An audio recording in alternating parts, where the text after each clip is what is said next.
work. All I know is work, work. All I know is work, work. All I know is work, work. All I know is work, work. All I know is work, work. All I know is work, work. All I know is work, work. All I know is work, work. 15 in a union.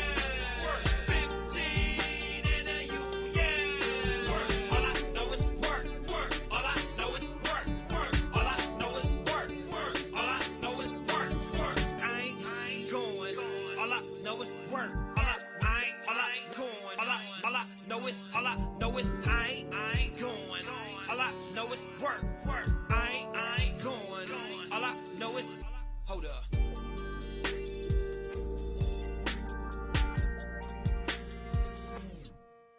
Hold up.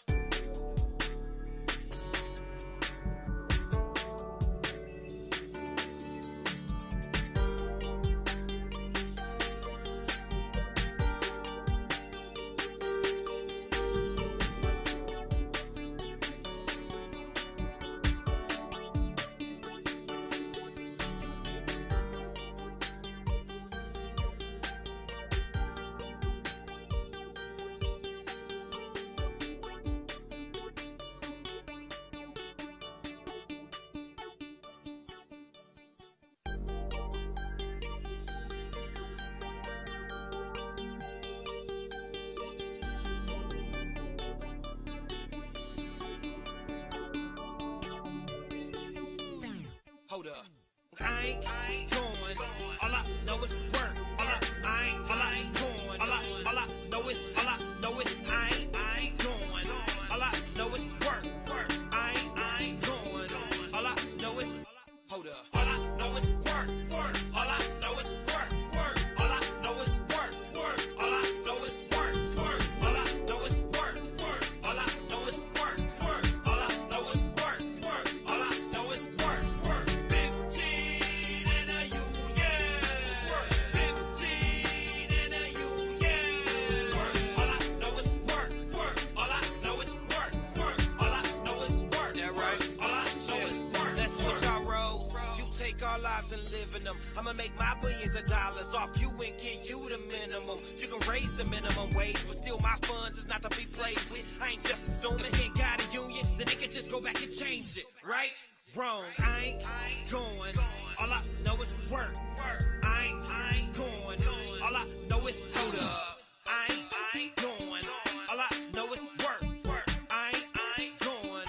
All I know is hold up. All I know is work, work. All I know is work, work. All I know is work, work. All I know is work, work. All I know is work, work. All I know is work, work. All I know is work, work. All I know is work, work. 15 in a union. Work. 15 in a union. Work. All I know is work, work. All I know is work. That right. All I know is work. Look, hey, I'ma get what I deserve. These people got some nerves. Got me working all of these hours and I'm still broke up on the first. Man, please, they can't tell us no. You can keep the favors. I just want my dough. And if they don't, then I ain't going. All I know is work, work. I ain't going. All I know is hold up. I ain't going. All I know is work, work. I ain't going.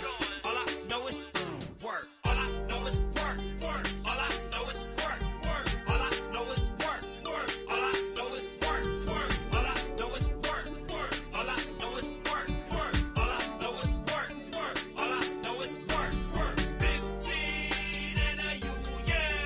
Work. 15 in a union. Work. All I know is work, work. All I know is work, work. All I know is work, work. All I know is work, work. I ain't going. All I know is work. All I ain't going. All I know is I ain't going. All I know is work, work. I ain't going. All I know is hold up.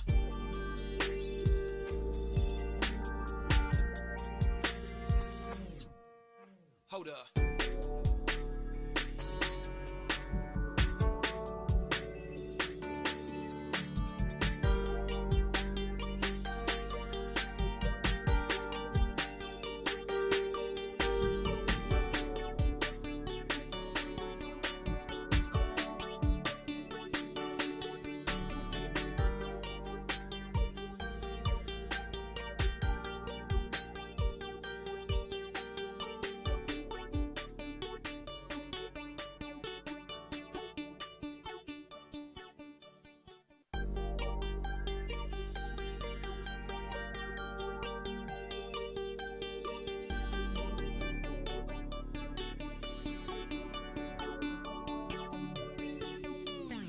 Hold up.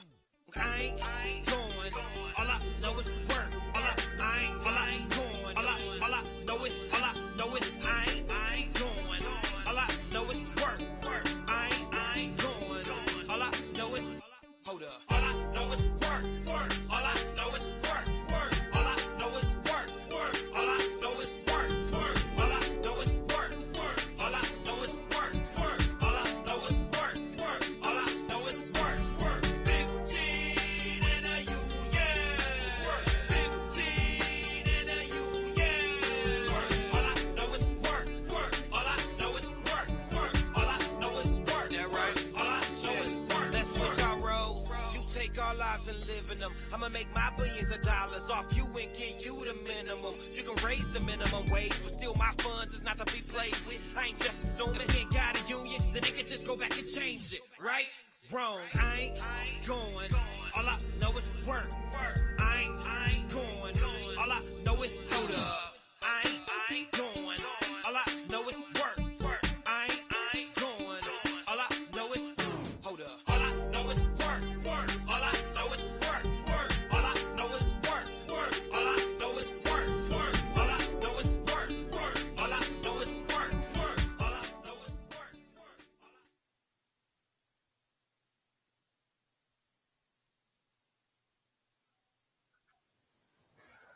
Hello, everybody. This is Reverend Dr. William Joseph Barber II, President of Repairs to the Breach and co-chair of the Poor People's Campaign, a national call for moral revival, joined by co-chair Reverend Dr. Liz Theo Harris, who's also the executive director of the Kairos Center, and thousands upon thousands of people all around the country and even around the world. We are launching today 14 weeks of Moral Monday. 14 weeks of Moral Monday. We are launching for an agenda for the healing of the nation. We cannot save the soul, heal the soul of the nation without healing the sickness in the body and addressing the 5 interlocking injustices of systemic racism in all of its forms, systemic poverty, ecological devastation / healthcare denial, war economy, and this false moral narrative, religious national. Now, you all know how we do it on Moral Monday. We're inviting everybody. While we're in COVID, we're doing it on social media. We got some announcements today because it's time for us to break out a little bit, but in a safe way. You'll hear more about that. But this is about building a platform from the states up. Because we understand, yes, more poor and low wealth people voted this time than ever before. 55% of poor and low wealth people voted in the new administration. 6 million more poor and low wealth people voted in this election than in 2016. You contacted over 3.1 million voters who turned out. But we know we must not only raise our votes, we must raise our voices. We cannot just go home now and sit down. We must push for a 100-day agenda that truly addresses the issues that can call for the healing of the nation. And what do we say? If you want to heal the nation, protect us and respect us. And today we start with 2 critical issues: just COVID relief from the bottom up, that makes sure everybody from the bottom up, whether you're able or disabled, regardless of race, creed, color, sexuality, starts from the bottom up. And then an economic recovery that begins with 15 and a union, living wages and a union. We must do this if we're going to heal the nation. Somebody say with me, respect us and protect us. Why 14 weeks for 100 days? Well, first of all, we know before COVID, there were 140 million people in poverty and low wealth before COVID. Don't tell us that pain just started. The pain was just intensified and the pain was opened up, but the pain existed before COVID. 250,000 people dying a year, 700 a day from poverty and low wealth. Why are we having 14 weeks to raise our voices, both in the state houses and among your Congress people and Senate and on Capitol Hill every way we can, including via social media? Because if we raise the living wage to 39 million families, 49 million would automatically be lifted. Billions of dollars will be placed in the economy. 62 million people who currently live on less than a living wage would be impacted. Why must we do this? Because 1 in 7 people in this country right now, the wealthiest country in the world, do not know how they're going to eat. They don't have enough food. Only 39% of Americans can afford $1,000 emergency, $1,000 emergency. That's the reality that we are facing in this country, and it has increased since COVID. We know that before COVID, there were over 80 million people that did not have health care or were underinsured. We must change this now. We can't wait until after COVID. We must change it now. We know that corporations, they gave them $4 to $6 trillion. Some of it, they didn't even vote on it, just ran it through the Treasury Department, the past administration. And then there are some now that want to say 1.9, which is too low, but it's more than it was, is too much, for the people. We say no to that. We must say, respect us and protect us if you're serious about healing the nation. We have protected the country. Poor and low wealth people and workers have been the essential workers. They've been the ones on the front line, and we cannot be the first ones impacted, the first ones harmed, the first ones to die, and then the last ones to be recovered. No, the goal that we're facing now, it's not about being bipartisan. It's about being true to our deepest moral values, being true to our deepest constitutional values. Yes, if people want to be bipartisan, but we know that we are dealing with the Republican Party right now. This is not partisanism. This is just the truth, that they don't compromise. They bully. When they had power, they wouldn't compromise. They just bully. And bullies cannot be allowed to continue to beat down the people, beat down poor and low wealth people, whether they're in Appalachia or Alabama, California, or the Carolinas. People had power. They could have used it. We know there's no such thing now as a so-called moderate Republican. That's a 1950s, 1960s thing. And moderate simply means I'm against QAnon, but I'm also against healthcare. That's not moderate, that's extreme. And we say to Democrats, you cannot win a vote and not use a vote. You cannot be given power and then not use power. That's extreme too. Coretta Scott King said apathy and a refusal to address public policy violence is a form of violence in and of itself. And so what we're saying is the truth of the matter is in order to compromise, you have to have the same belief in the promise, promise. But you can't compromise with people that don't believe in a promise that would lift all people from the bottom, that would lift poor and low wealth people. We cannot do that. And so here we are.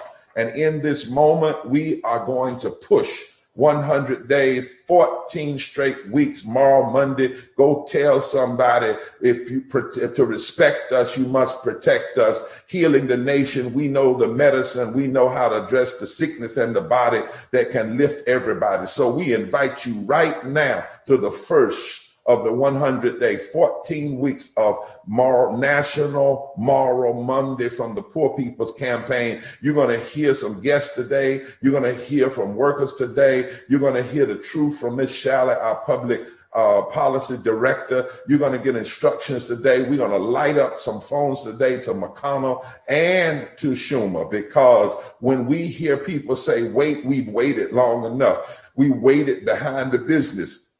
Says we waited behind the banks. We waited behind the corporation.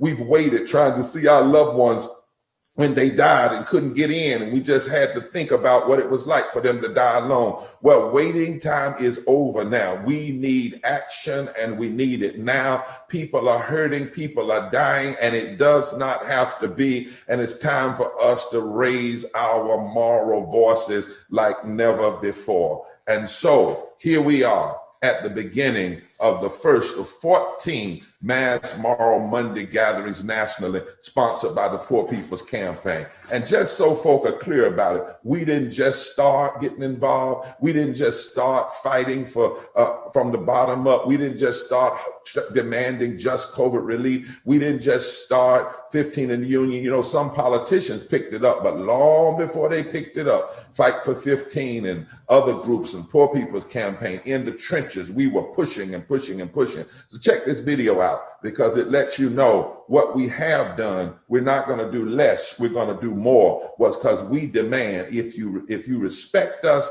then protect us, or better yet, protect us by respecting us. Drop the video, and then when the video is over, we'll come back and we'll hear from our director, Attorney Shelley Gupta Barnes. We are workers. We are the backbone of America.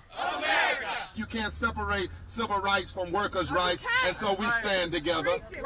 The reality is the fastest growing jobs in the United States are the lowest paid. That ain't right. And that's why fast food workers are joining together to demand $15 an hour and the right to form a union without retaliation. Worker unity.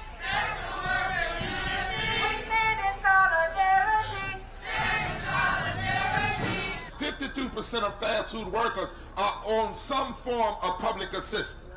Now it's amazing that sometimes those who are wealthy, they howl against public assistance, but then they hire people and pay them such a low wage, they have to get on government assistance. And then they say if they pay you more, it's going to cost more. And they scare people like the public say, well, if we pay them more, they're going to have to pay more for a hamburger. Well, first of all, if you had to pay a dime or 15 cents more for a hamburger so that fellow human beings could have a living wage, we ought to pay it. But the fact of the matter is they have enough profit that if they paid you a living wage, they would still be profitable.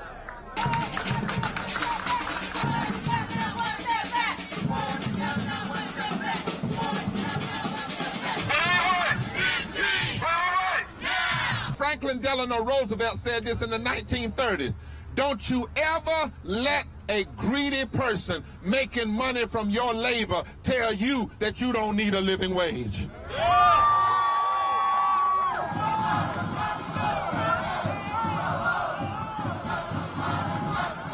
But you need to understand, you all don't just represent fighting for a living wage and 15.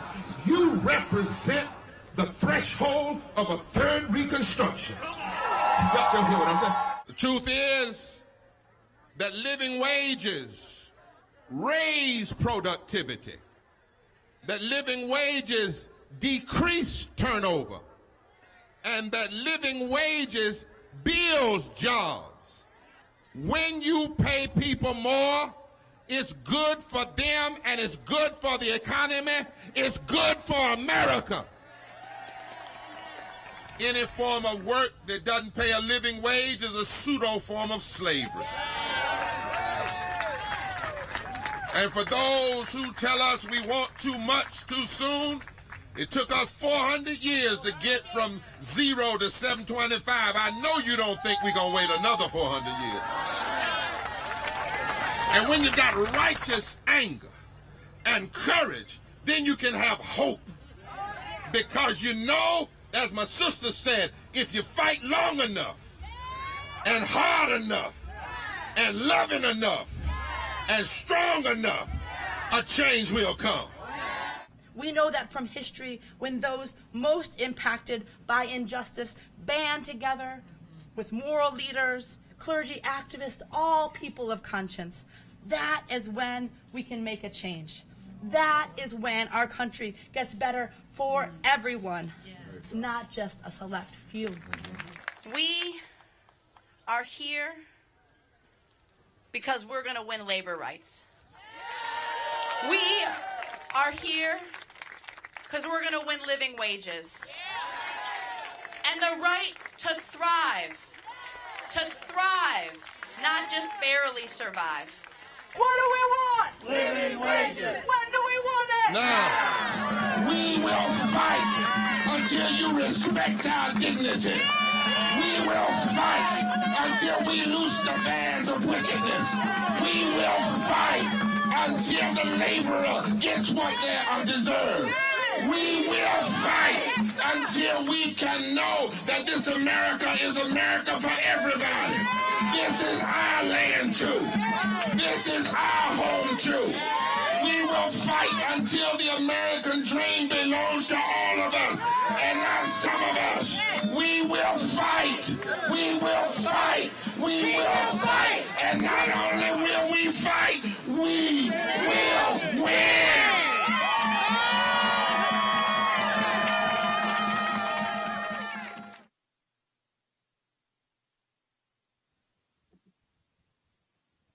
Good afternoon, everybody. My name is Shelley Gupta-Barnes. I'm the policy director of the Poor People's Campaign. And as we launch the season of Moral Mondays to heal the nation and remember where we've come from when what's brought us to this point, it's important to remember what we're fighting for and why.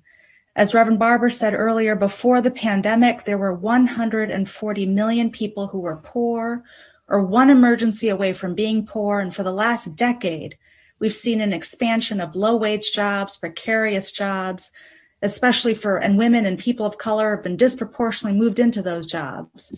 And we're here in many ways and many reasons because of failed policies and politics that prioritized corporations, that prioritized Wall Street and the wealthy, and systems of violence and pain. And then the pandemic set forth this wave of emergencies that pushed many millions of people over the edge. So last year, following an historic election that was determined in part because millions of poor and low-income and essential people turned out, we released a set of 14 policy priorities for this administration and this Congress. It drew on the demands we've been making for years that are centered around the 140 million, that are centered around concrete steps that can and must be taken to set us on a course of true healing. And I encourage you all to read those 14 priorities online, download the PDF, study them, share them, because these are the moral policies that can build us back better and stronger than we were before. And they're all grounded in strong and sound economics. It took decades of policies to bring us to this point. We're going to need a long-term comprehensive approach, more than one bill or two bills, to make sure that everybody is in and nobody is out. And that begins with these first 100 days. And at the top of our list is just and comprehensive COVID relief that prioritizes frontline, essential workers, low-wage workers, and those who are most vulnerable in this pandemic, especially the poor. That means, first of all, monitoring and collecting data on how this pandemic is affecting and impacting these sectors of our society, and then implementing equitable, data-driven relief in the form of treatment and vaccines and whatever is necessary to get to the long-term injustices in housing and healthcare and jobs and income that brought us here. There's a recent study that showed that if we had policies that kept people in their homes with running water, we would have reduced our deaths and infections by tens of thousands of people. So we need to make sure we can all stay in our homes and have running water and heat and light and communications and good food, regardless of where we come from, who we are, who we love, or where we live. We need money for our states. We need immigrant reform. We need our local governments to have the resources necessary to meet all of our needs and to focus our nation's abundant resources on this population and on the 140 million. So over the season of Moral Mondays, we're going to lift up these 14 priorities and the struggles and organizing that is happening to make them real, to push Congress and lawmakers and our elected officials to fight for legislation that doesn't compromise on the backs of the poor or give some of us health care and some of us not. We all need legislation that lifts us up, all of us, moving forward together. And this week, we're focusing on the struggle around living wages for 15 in a union for all low-wage workers, for all tipped workers, for the federal government to raise and set a new floor for minimum wages that lifts up our economy from the bottom. We know the majority of these workers are women. We know they're raising children and caring for their families on poverty wages, which means a lot of them are working multiple jobs around the clock and still not able to make ends meet. Because even working full-time on a minimum wage job, which is $7.25 an hour, let alone $2 and change for tipped workers. You can't afford a 2-bedroom apartment in any place in this country. Now, when we looked into the economic impacts of a $15 an hour wage, it was literally life-saving. It would reduce the number of lives taken by suicide every year. And if we passed $15 an hour immediately, nearly 50 million people would see $320 billion in their pockets. That money would go right back into the economy. We saw this during the pandemic, when $600 a week was circulated back through unemployment insurance, and that extra income was supporting 5 million jobs in the economy, not taking them away. And if you break that down, $600 a week turns out to about $15 an hour at full time. So this is why we're here. We're here to listen to low-wage and tipped workers organizing across the country, coming together in the kind of fusion organizing that has been the bedrock of this campaign and the history of change in this country. So I'll stop now and turn it back over to Reverend Liz and Reverend Rod Stevens. Thank you so much. So powerful, Charlotte, for giving us, because we always want to be a movement that knows what we're talking about. You know, we want to know, and we're going to resist the lies that say, if you do this, it's actually going to hurt. We're talking about investment for the uplift of this society, but from the bottom up.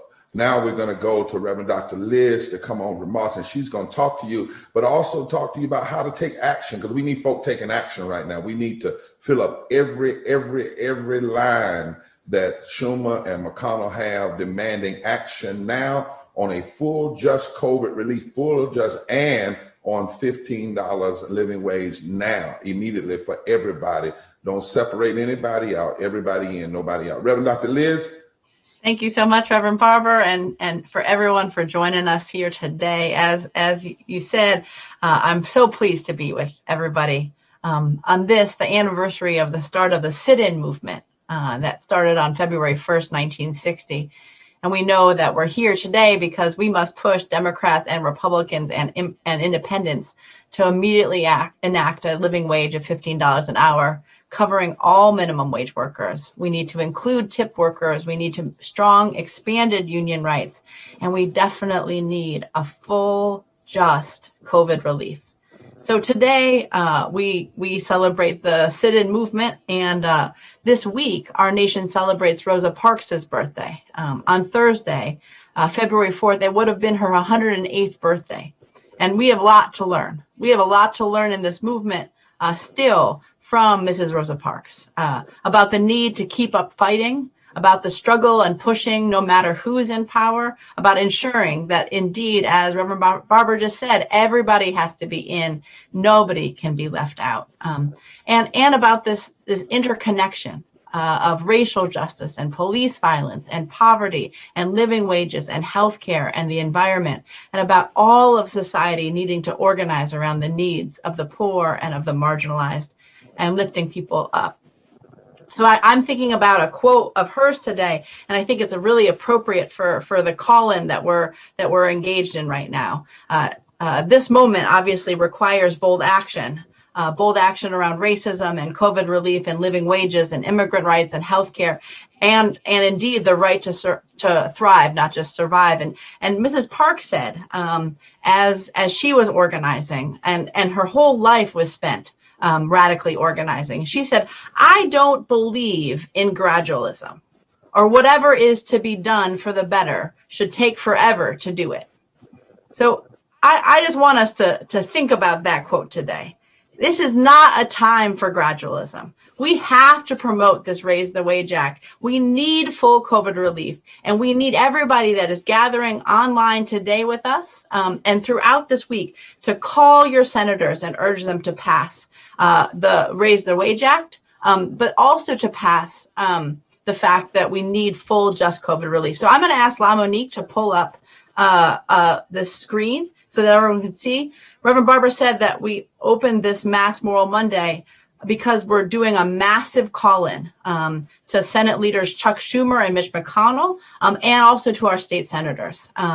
So you can see when you go to poorpeoplescampaign.org, you can click on the link for the event that's taking place right now. And then you can click on this Call Your Senator. And then you press that link and you see a little bit of what we're talking about today. You put in your name, you put in your email, you put in your phone number, you put in your address, and your address is key because we want you to call your senators and urge them that they have to call, that they have to pass this full COVID relief, that they have to do right by low-wage essential workers all across this country. And so it'll come up, here we have Montana. These are the representatives of Montana. And then you press this little link. It says make the call. When you press that link, what's going to come up is a whole talking points so that you know both for your own self, for your family, for your community, why we're making these calls, but also so that you can follow these talking points to tell your senator that you're standing here with the Poor People's Campaign, that a poverty minimum wage of $7.25, it hasn't increased in way too long, that people are working these low wage jobs, and that's in particularly hurting, poor families and children. That actually you can know what the impact in your state is of raising the minimum wage to $15 immediately, not over years, not over time, but immediately, and how many people would be impacted in your state. What we know is that immediately more than 40 million low-wage workers would have their lives improved, and that would put more than $328 billion into the hands of workers and families that would circulate across the entire economy and would lift up everybody. And we've been having a lot of conversation, as folks know, in this pandemic about calling frontline workers essential, but not having folks get those essentials, right? So anyway, you can do this. We need you to do this. We need you to pass it on to others. And then once you have actually called your senators, there's another link. You go back and you make sure you call Schumer and make sure you call McConnell, because they have a responsibility to serve the entire nation as the majority and the minority leaders of the Senate. And we need them right now to make sure that we raise wages, that we include all workers, including tip workers, that it happens immediately, and that we need a full COVID relief. So get on those lines. You can do it while you still tune in to this powerful Moral Monday program we have today. As we say in our work, somebody's hurting our workers, our restaurant workers, our home health care workers, our fast food workers, our essential workers. Somebody's been hurting poor and Black and brown and Native and poor white people, the uninsured, the underinsured, the unemployed, the caregivers, the immigrants, the homeless. It's gone on for far too long. This is not a time for gradualism. We need to act now. And we're not going to be silent anymore. So please make those calls. And then also, please tune in to these powerful leaders in states across the country that are a part of this Poor People's Campaign, a national call for moral revival, including in states where we need those senators to enact this full COVID relief. We need those senators to pass living wages now for everybody. And so we're going to keep on moving in this program, and we're going to bring on some of those leaders now. That's right. And Liz, we've got a call right now. Because right now there are senators trying to say, let's do half, let's do less. Let me listen, y'all. We have to take all the pain you felt when you've seen people die, all the hurt you've seen, all the concern, all the love, and mix it all together and make these calls, starting with Schumer and McConnell. This is ridiculous to be playing like this with people's lives. It's just ridiculous. It is utterly immoral when we talk about that poor and low wealth people were the first to be affected. They were the first to be called back to work to save the economy, the first to die alone. The first in so many ways. We can't be the first, the last in relief and the last in recovery. It hurts not only poor and low wealth people, it hurts the whole nation. So we need all your love, all your power, all your moral instincts, all of it. And let's get on these calls and make them today Schumer and McConnell first, because they could agree right now and stop all this foolishness. And you know, like I know, if COVID was running through the United States Senate, the way it's running through poor and low wealth communities, the way it's running through, there would be an immediate automatic action. No less can be expected. And then when it comes to these wages things, no index. Somebody said the other day, well, maybe we can index it. People in Mississippi don't need $15 an hour. People in Montana don't need $15. They may need it in California. No indexing. No waiting another 10 years. This was first proposed in 1963 at the March on Washington, 57 years too late. No giving corporations. They didn't have to wait. They got money they didn't even ask for in the trillions. And so now we must move, and we got to hear now some special folk that we have that Liz is not going to be introducing to you. I'm going to introduce some of our special guests later, but Liz is going to introduce these powerful people beginning in that state of West Virginia. And I know West Virginians. My granddad's from West Virginia. West Virginians don't play. They don't play with their money, and they don't play with their health care. They love you enough to tell you wrong, and they love people enough to fight for it. So Liz, it's on you to bring on these powerful workers from West Virginia and Montana as they speak to the entire nation and literally the world. Well, thank you so much. So indeed, these are the real voices we want to be hearing. I'm going to bring on Pamela Garrison, as well as Jean Evans-Moore. Both are from West Virginia and are doing powerful organizing in that state, and are going to tell us more about why we need a full just COVID relief and why we need to raise wages immediately. So thanks so much for being here with us. Hey, good afternoon, everybody. I'm Jean Evans-Moore, and I'm one of the tri-chairs in West Virginia at the Poor People's Campaign. We are here today as proud West Virginia citizens to say that we need $15 an hour, and we need it right now. Now, look, we're through asking. We are demanding that Senator Manchin vote to pass a $15 federal minimum wage. West Virginia needs $15, and we also need strong unions for all the workers. And we're not going to let Congress pit the tipped workers against the untipped workers. My buddy Pam Garrison is here with me, and she's here to tell us why West Virginia needs $15 now, more than ever. Pam? Hello, everyone. I'm Pam from Fayette County, West Virginia. I've been a minimum wage worker my whole life. That's why I have to speak up on this issue. I've done 2 or 3 people's jobs for one pay, minimum wage. And I've struggled. I've stood in food lines.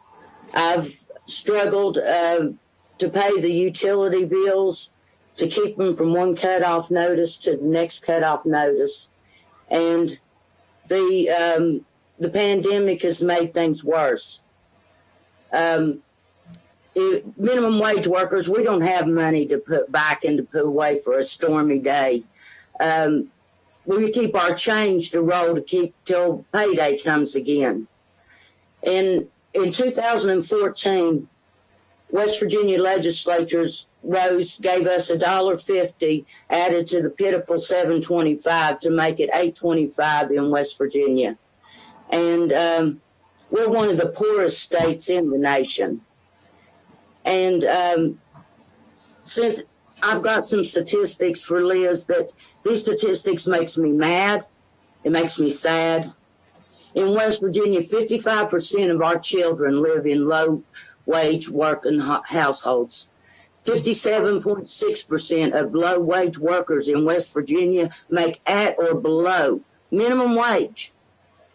If we had a minimum wage raise, 75.8% of West Virginians would be lifted up out of poverty. And that was before the pandemic ever even hit. You know, I'm not just calling Senator Manchin and Senator Capito, I'm not just calling on them. I'm calling them out. I am demanding that our kids have food, shelter, that to help our whole state, besides our whole nation, lift us up out of poverty. And when you lift people up out of poverty, it helps everybody come out of it to do better in America. And so I just want y'all to join us and call your senators and get mad about this, people. This is unjust. That's right. We have to stand up and stand together and let our voices be heard.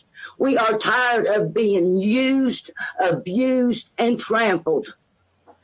And I've done this my whole life and just struggled.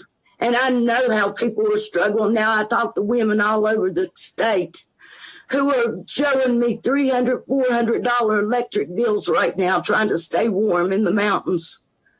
And so this is survival for us. And it's been, like you said, Reverend Barbara, far too long. You look how many years. And it don't just wear on your body. It's your mind. It's your nerves. It's every part of you that struggles. That's right. And so I want y'all to know I am West Virginia. I am standing up, and I'm here with you. Amen. Amen. Powerful. I just found out that Senator Schumer's, they shut their lines down so people can't make messages. But listen, you keep calling, it'll click over, it'll move over. But I wanted to say something, Pamela, thank you for telling people it's all right to anger. The word anger means and grief, or to be upset about this. And I called your senator personally and talked to him. But I want to know from you and Jean and Jean and you and Jean, can we count on that you all are not going to let Senator Manchin and your other senator rest? They need to be in their ear every day. They need to hear your passion. They need to see your tears. You know, I'm just so sick and tired. I was called one day and somebody said, stop being emotional. I said, what do you mean stop being emotional? Have you seen people's pain? Have you seen them hurt? Have you seen my emotion is my love, right? And it's time out. You know, we see people get all emotional when they talk about the military. They get all emotional when they sing the national anthem. Well, you know, that's all right. But your deepest emotion should be directed at those things that are going to help fellow human beings. Right. And they're not going to separate tip workers and regular, and they're not going to separate black folk from white folk and brown folk. And we've played those games far too long, and it's over. It is over, and it's over with us. I just had to say, I'm sorry, ladies. You know, I'm part Pentecostal. I start amen, and I know it's your time, but you know, I get wrapped up. I'll go back now on mute. I'm sorry. No, it's right. It's right. Well, Pamela and Jean just told us the truth. And now we're going to move from West Virginia, where we know that they're going to stay organized and stay pushing the pressure on, to Montana. And I want to introduce Reverend Danielle Rogers, who's out of Bozeman, Montana, one of our newer Poor People's Campaign coordinating committees. And we're so excited about the work that's going on there. But how wages and the housing crisis have been impacting your community, and why we need this full COVID relief, why we need to raise wages now, why we have to protect workers' rights, and why we have to lift from the bottom. So, Reverend Danielle, it's so powerful to have you with us. It's wonderful to be here with all of you. I am so grateful to be here and to share what's happening in Montana. So again, my name is Reverend Danielle Rogers, and I live in Bozeman, Montana. It's a small city. It's located in the beautiful Rocky Mountains. It's home to Bridger Ski Resort, Montana State University, and it's one of the fastest growing cities in the country. It's top best place to live in several publications for its recreational activities and low crime rates. But behind all that lies a community really split in two. Bozeman was once a rural cowboy town. Houses were inexpensive, and families could rely on one income to live comfortably. But this has changed. And in the last decade, rich out-of-towners have bought homes, raising property values by 40%. And low-wage jobs don't pay enough to keep up with the increases of costs of living and housing. This has created a massive housing crisis. Our legislators have struggled to meet the needs of the poor, and we have failed them. We currently have 5 or 6 apartment complexes that use HUD funding, but I just found out that one complex leasing agreement ends this year. And if it's sold for current market value, families will have to find new places to live. The average waiting list is 3 to 5 years. Now, our average winter temperature is 12 degrees in the winter, and we don't have a homeless shelter that's open 12 months out of the year. Instead, it's open from November to March. Spring weather in Montana is very cold, and snowfalls comes into May. Since COVID-19, the Warming Center had to close early last spring because they couldn't adhere to the CDC recommendations. I work in ministry with youth and children, and we have seen an increase in the need for support from the community as they have lost their jobs to COVID, or their rent has increased, and they cannot afford to keep their basic necessities. Some churches work with Family Promise, an organization that uses faith facilities to house families until they can get into permanent housing. But on average, we've had 2 to 3 families stay for 1 week quarterly, but this has increased to 6 families in the last month.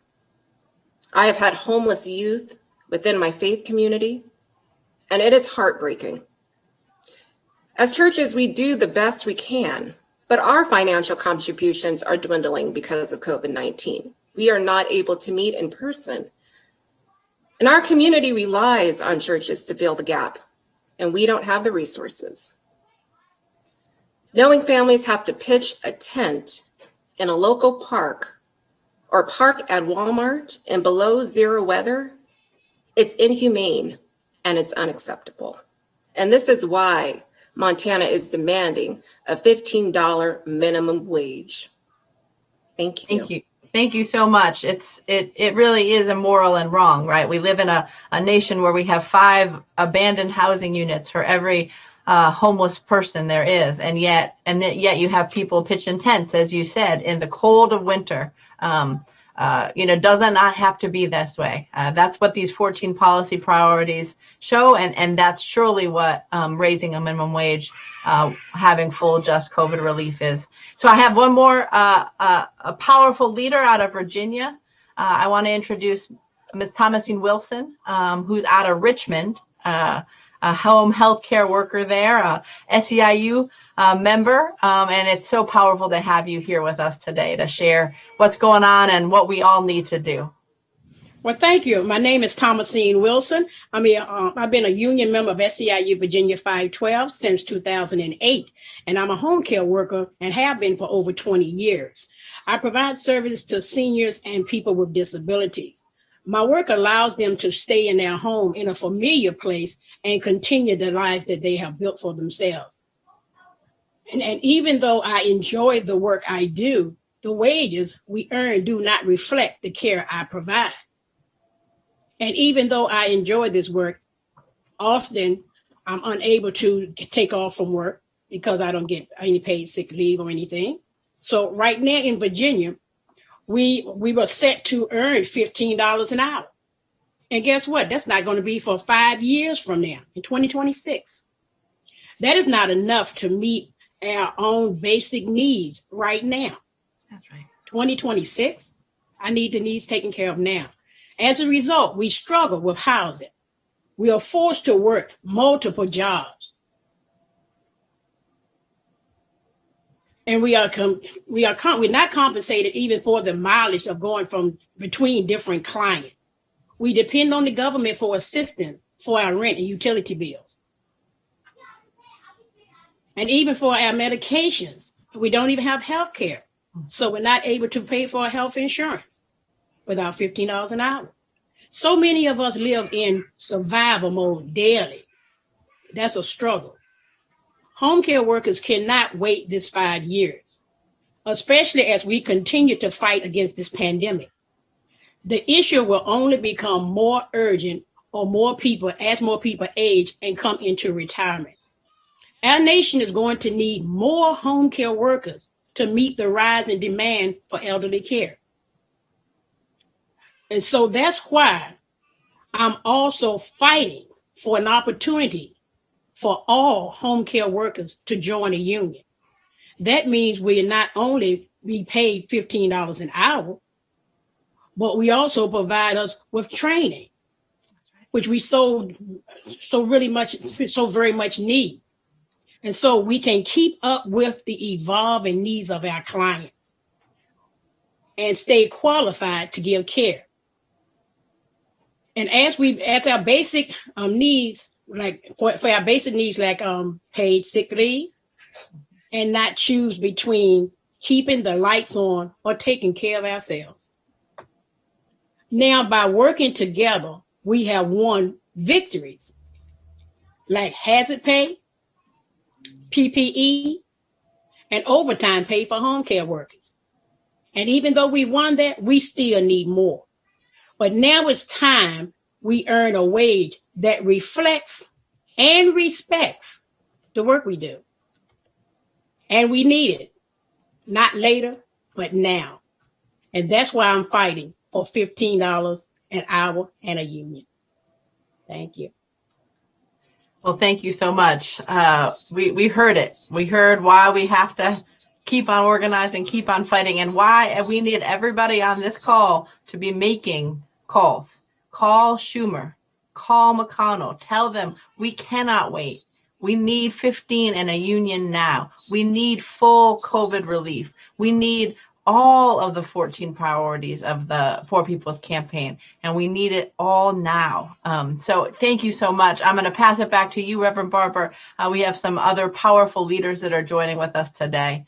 We know it does not have to be this way. In this pandemic alone, more than $1 trillion has come into the hands and the pockets of the richest in this nation. Overnight, the Federal Reserve, bailed out Wall Street to the tune of trillions of dollars, right?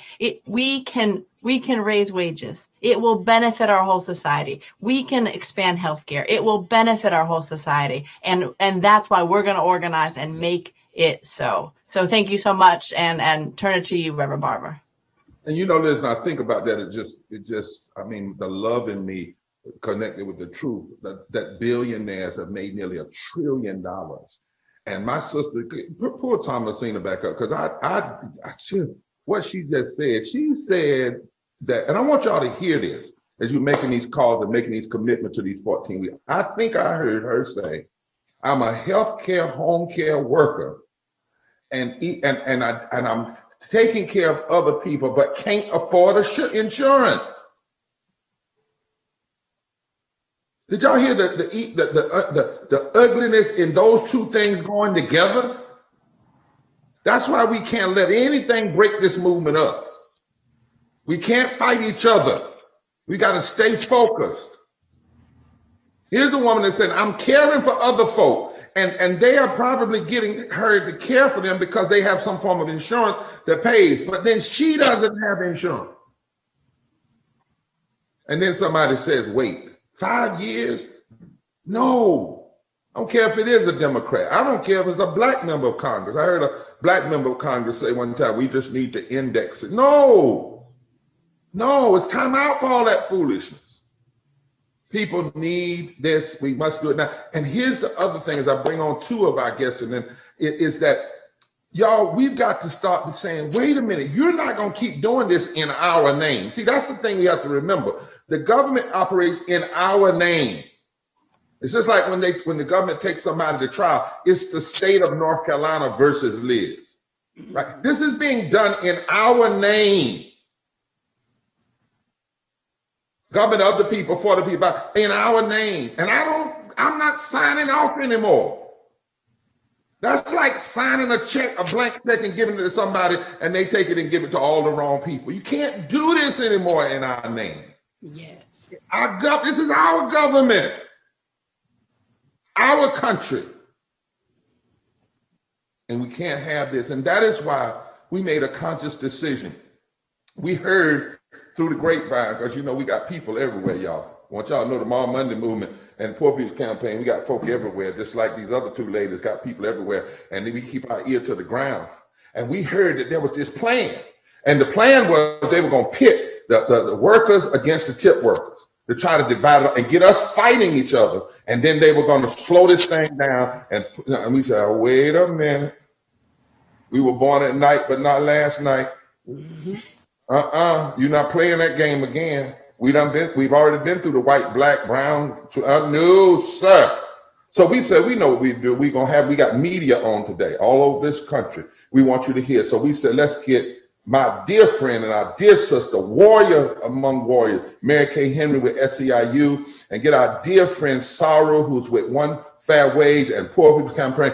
Bam, we all coming together and we letting folk know that this is what democracy looks like, and you're not dividing us. And they have a big announcement. Saru has a big announcement about next week, something we're gonna do we've never done before, because y'all, it's time now. Our public health officials have given us some leeway. It's time now to double mask and get off some of the social media and go back in the street just a little bit protected wise. And Saru's going to talk to us about that. But look, Mary Kay Henry and one of the workers from SEIU, another one, and our dear Saru, come on, Jara man, come on and just talk to your family. This is your family, the Poor People's Campaign. We are all family. We are all fighting in the same direction. Are they there? We're here, Reverend Barber. I think Saru's going to kick us off. All right. Oh, I thought you were going to kick us off, Mary Kay, but okay. I'm happy to, whatever you want. Let's kick. And make sure we kick injustice. How it don't matter. That's right. That's right. Kicking. Thank you so much, Reverend Barber. And I'm so proud to stand with my sister, Saru Jaraman, as you said, the president of One Fair Wage, because when we fight for 15, we mean 15 for everybody, no exceptions. We will not let tipped workers get carved out.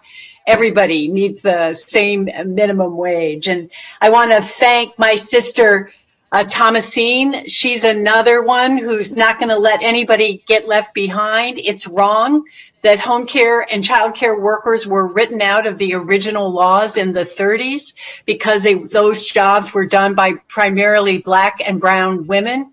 And so they were excluded from minimum wage, from Social Security, from the Fair Labor Standards Act, from the ability to join unions.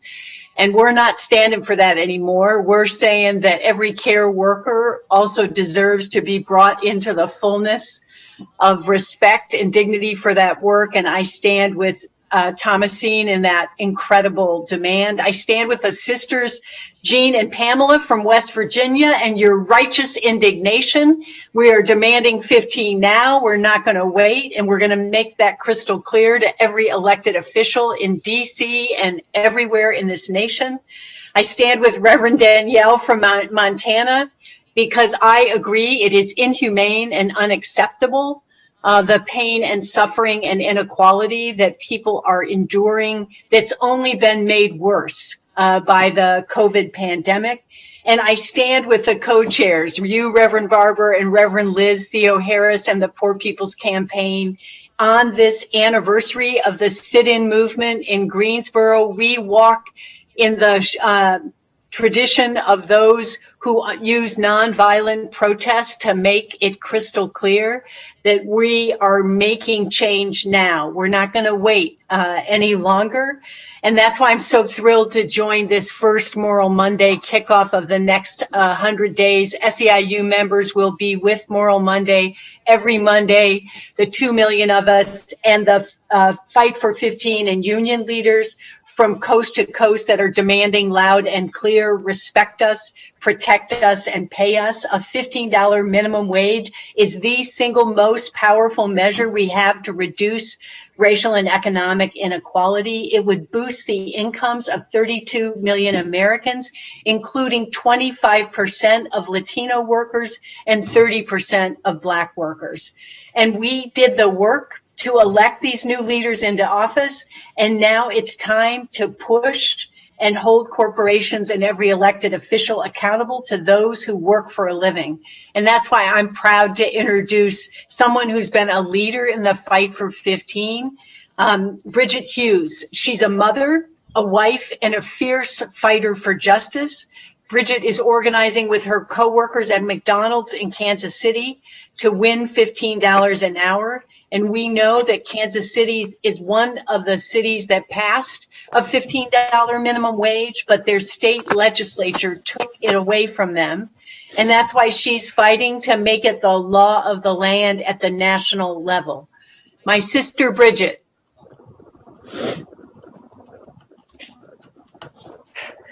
Hello, everyone. My name is Bridget Hughes. I am a McDonald's worker here in Kansas City, Missouri, and I am a wife and a mother of 3. My husband is also a low-wage worker at a gas station here in Kansas City. Even with both incomes, we have faced homelessness. We have faced not being able to put food on the table. We have dealt with various health problems that each of us have had. We don't get any health insurance or pay time off from our jobs, so that makes it extremely difficult to be able to care for ourselves. In Kansas City, for one adult and one child, according to MIT, the living wage is $23 an hour. So $15 an hour is a bare minimum. It's not going to make us rich by far, but it will guarantee that we are able to put food on the table, that we are able to put money back into the economy and take care of our bills, keep a stable home. Especially during a time right now with us dealing with this pandemic, I've seen so many families that have been uprooted from their homes and now dealing with homelessness. The shelters are at maximum capacity here in Kansas City, so there's not any room for these people to go or anywhere for people to feel safe. So even working full time, we're still dealing with the same things that we was dealing with before the pandemic. And now the pandemic, like Reverend Barber had mentioned earlier, has intensified the situations that people are left in now. And it's a shame. It's a shame to know that we have workers who are working for companies that are making billions of dollars in profit, and yet we go home and don't know if we're going to be able to feed our children. We don't know if we're going to have a warm place to sleep tonight. We don't know if when we get sick next week, if we're going to be able to afford to see a doctor. And it's shameful. I work for McDonald's, which is the second largest employer in the world. So we're talking billions of dollars in profits yearly, and yet you tell me you can't pay me $15 an hour? No, that makes no sense to me. Currently, my daughter has recently contracted COVID-19 virus, so we were quarantined for quite a while, as well as trying to maintain her health. Now we're dealing with how are we going to pay rent this month? How are we going to have food on the table? How am I going to keep the lights on? So it just makes it so much more stressful.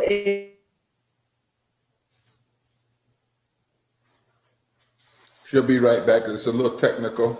Mary Kate, we're so thankful that this sister and the power of what she shared. And our legislators and our government to pass this bill now. We need this now. We've been needing this. But it's definitely very important that we have it now while dealing with this pandemic, as well as a path for home health care workers, for fast food workers, for janitors and airport workers, any low-wage worker to be able to obtain access to have a union, because the union is what's going to protect what we do win.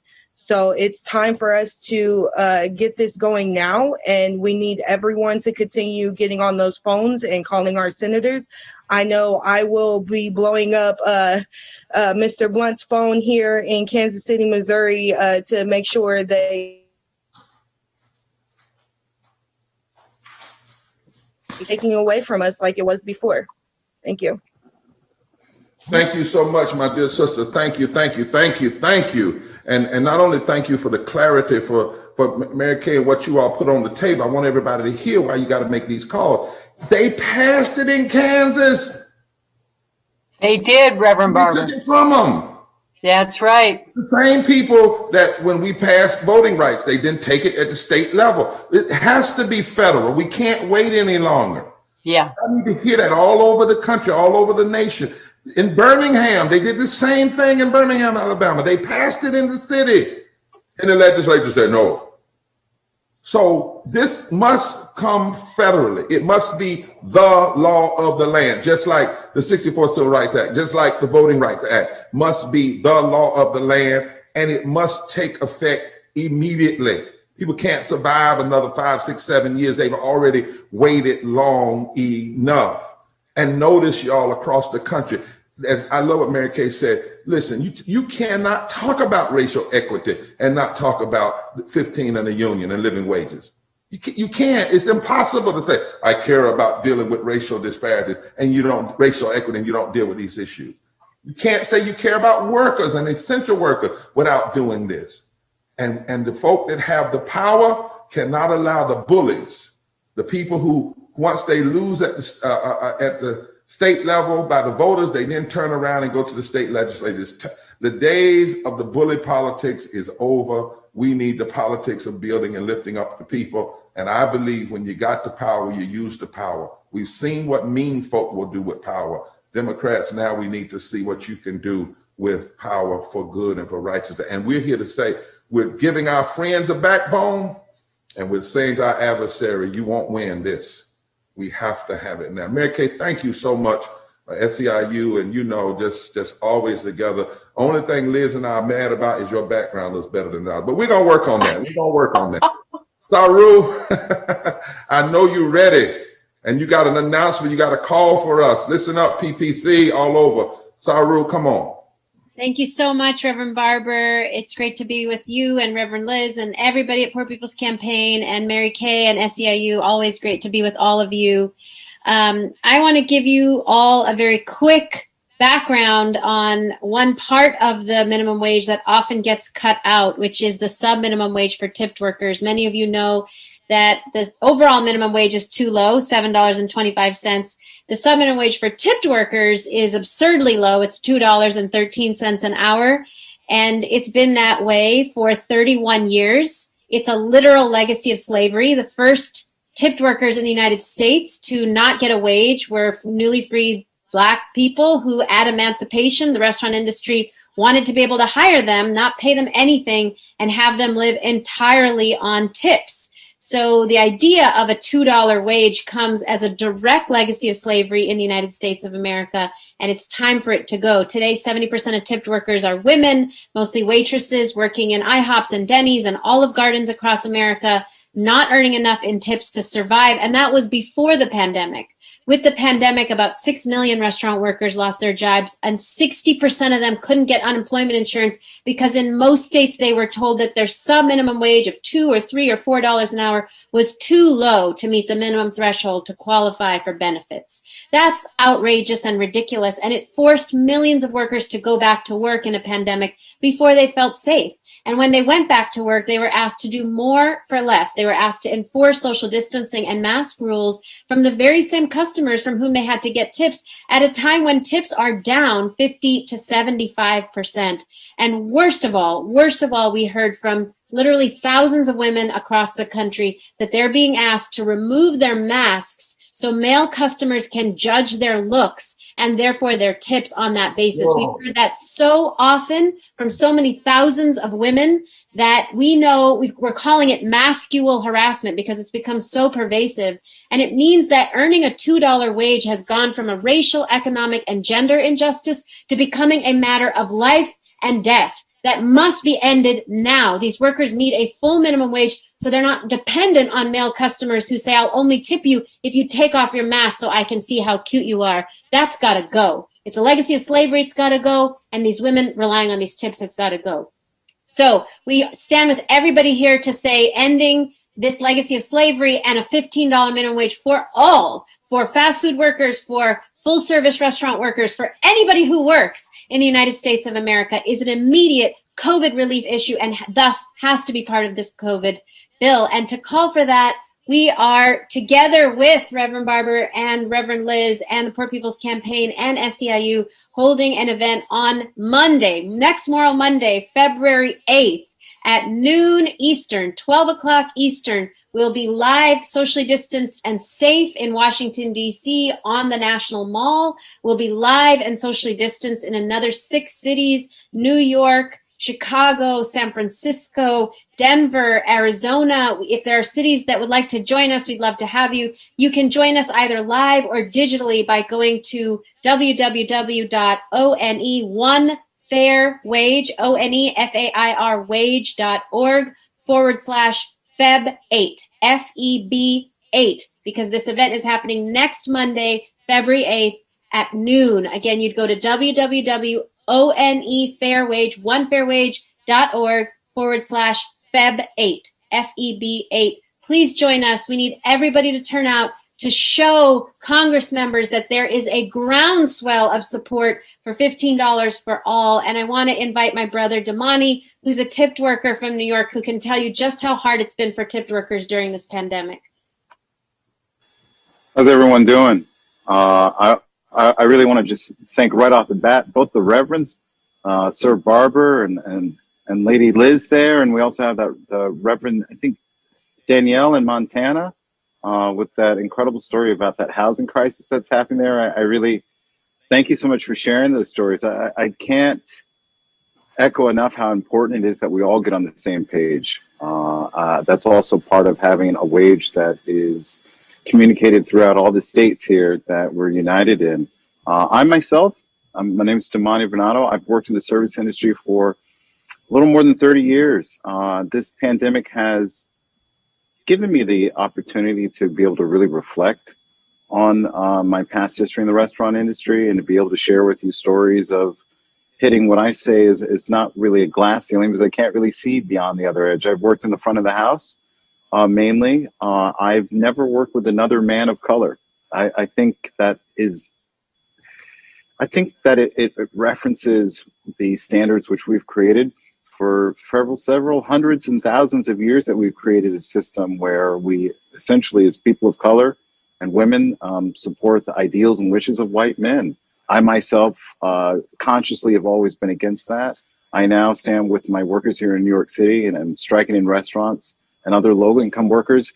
The two women in West Virginia, I really want to thank you for sharing that story. And as we're here in New York City during a snowstorm, I always feel a little insulated because I'm in New York City.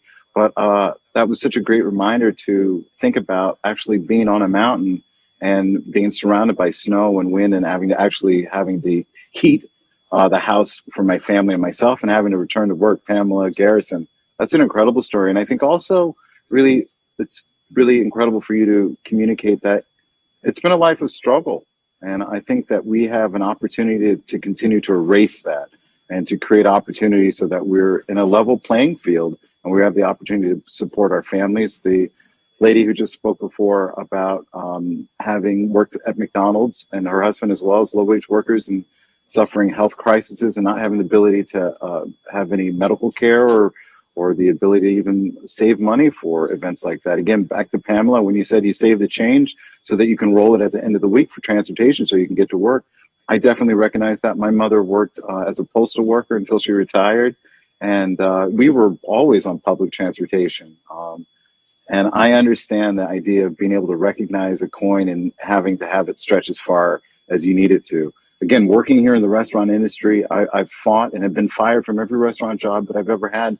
And I say that proudly now because I stood up for my rights or the rights of the workers that were around me that weren't able to communicate or didn't have the time to write a letter to the Division of Human Resources. Also, again, I want to thank you, the Poor People's Campaign, to invite me in on this Moral Monday. What a great way to start the week. What an incredible platform that you've created that allows us to easily go to your website and address the people that we need to continue to stay on the heels of. My fellow coworkers here, as we fight for one fair wage, we were down in Washington, D.C., on their heels, reminding the Biden administration that in this first 100 days, we're going to need you to stay accountable for the support that you showed through your campaign. And I think it's really incredible that we can all join one another and continue to push forward the narrative. As the barber said, I'm not so sure that there are too many politicians sitting around specifically deciding to continue to not support people. I think unconsciously they don't even realize the systems that they've created, but they inherently support them. And I think what's beautiful about it is that we realize where the weaks and the cracks are in this veneer that they've created. We know that we're stronger when we work together. We know that it is absolutely beyond time to get our fair justice and our fair pay. And it's something that we are going to have, as Barbara said, let's double mask it. I'm in the laundromat. I'm doing a little bit of multitasking here, excuse me. But let's step out in the streets again and communicate with people so they can hear that chant as they're in their homes or in their cars, or, we stop a little traffic and people are able to realize that people are out in the streets standing up for what they need. We're tired of struggling, and we want to communicate with workers throughout the nation to just keep lifting this forward. So, I'm happy to be here with you. Again, I apologize that I'm always multitasking. I'm moving around this city. But I really want to thank you again for inviting me in on this, and inviting me and encouraging the rest of the workers that allows me to communicate to my friends that are striking that we can go to your website so easily, put in our information, and communicate with the workers that we put into office and the workers that are there supposed to represent us. So it's important that we also keep them on top of that. Thank you so much for letting me speak. And I encourage you all to continue to stay healthy, drink water, stay hydrated. Let's get through this pandemic. Let's continue to make noises out there so people see us and they hear us and they respect us. Again, to the low-income workers down there at McDonald's, I've always been ashamed of McDonald's, which is why I have problems eating there, because they make so much money and they have so much of a profit that they should be giving back to their workers. I think that's disgusting. I think it's immoral. And I stand with you as you get your wages up. That's right. My brother, we thank you so much, and Saru, we thank you. And I want PPC, Poor People's Campaign, National Call for Moral Revival, to hear Liz and I as we say, this is what Moral Monday is about. It's about connecting. And so we're going to have Moral Monday anyway for 14 weeks, and then one fair wage was, and then 15 in the union. If we're saying protect us, respect us, and pay us, why not join forces? So you'll be able to go. It's going to be tri-sponsored, sponsored by SEIU, sponsored by One Fair Wage, sponsored by the Poor People's Campaign. We're going to talk during the week about expanding the states. People can come out, double mask, everything COVID protected. But we cannot be silent in this moment. We are not going to allow people to divide us and turn us against one another. Those days are over, and we're going to lead in that way. And so this is so important, this coming together. And guess what? When COVID fully releases us, we are going to have a mass poor people's assembly and poor people and low wage assembly, national moral march on Washington, D.C., where tens and hundreds of thousands of us will gather. And guess what? We're building that even now as we're united. But in the meantime, next Monday, let's all join together. The time is going to be a little different, but join together. Now we got one more thing. In 68, in less than a few weeks apart, Martin Luther King and Robert Kennedy were killed. What were they doing when they were killed? They were fighting for poor folk and with poor folk and with low wage folk. They were standing together. I got a call because, in the Poor People's Campaign, we don't have politicians that are sitting elected officers come because we have to challenge everybody. But I got a call and we had a conversation with Joe Kennedy, the grandson of Robert Kennedy. And his simple question was, what can I do to help? And I started sharing with him. I said, now, we're kind of rowdy group and we are pushing, universal health care, and we're pushing 15 in the union and so forth. He said, I'm right there.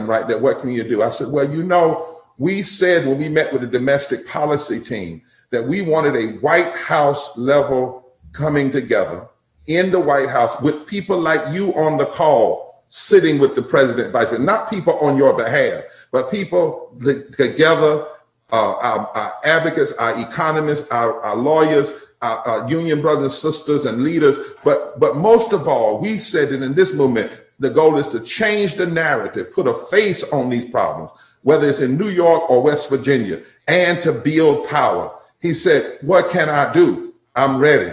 I said, we said, Liz and I met with him and talked, and Shally and Rob and Roz, and we said, would you be willing to come on as a special senior advisor specifically to make sure that White House conference happens? Would you be willing to use your post-Congress power to help make sure that happens in the White House and help us push this message out? He said one word: I'm ready. I'm ready, and it's time, and we need to pick up the spirit of those before us and bring them to life in this time. And so the last voice you hear today will be former Congressperson Robert Kennedy from Massachusetts, who's now a special advisor to the Poor People's Campaign, particularly about making sure we get this White House convening with the president, vice president, and his domestic policy people, where poor and low wealth people are sitting in the White House telling their stories and also laying out their own demands and their own agenda and what must happen to change this country. So, Brother Robert, I can say that now. Brother Robert, will you come on and just share with us in your own way? There he is. Reverend Dr. Bishop, or Dr. Barber, thank you. I am so grateful and honored, and you set the bar high, obviously, with that introduction.